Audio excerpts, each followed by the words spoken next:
नमस्कार फ्रेंड्स, आज मैं बनैबी आलू गुआर बेसर।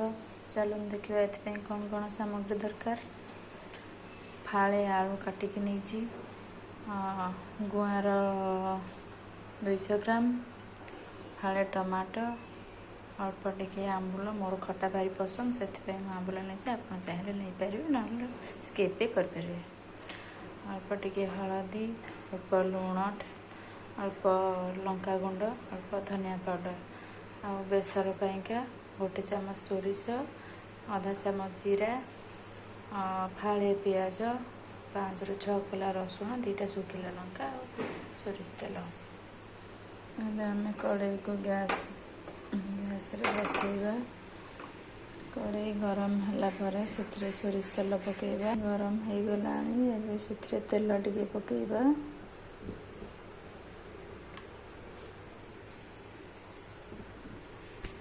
तेल गरम है से कटा जाइथिबा टमाटो को पकेबा।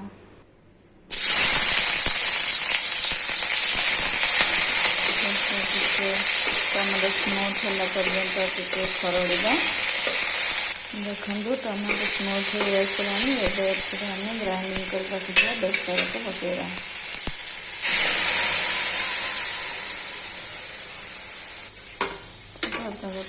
खरड़िबा से रखि सुखा मसला नाम जो हलदी गुंड, लंका गुंड, धनिया पाउडर, लुण सबको पकेबा।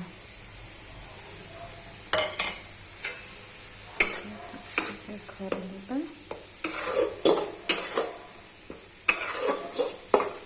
बेसरटा को बेसी टाइम खरड़िबे ना पिता हो टिके तार बेसर स्मेल लगे पर्यंत खरड़िबा।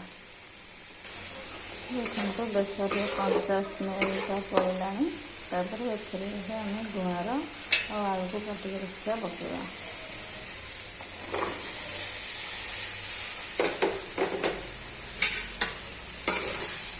अल्प टाइम खरड़िबा।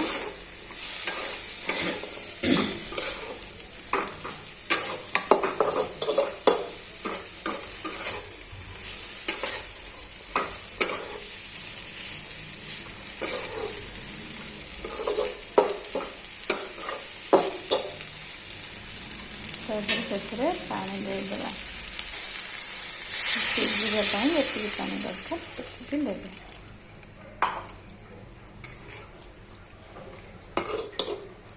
देवे। तापर घोड़े दबा सिझा पर्यंत लो फ्लेम रे 15 मिनट। 15 मिनट हो घोड़े निकाल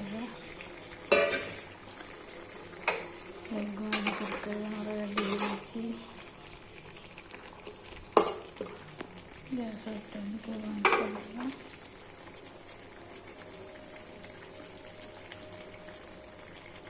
देखो मोर गुआर तरकारी केते सुंदर देखा खाया टेस्ट। धन्यवाद।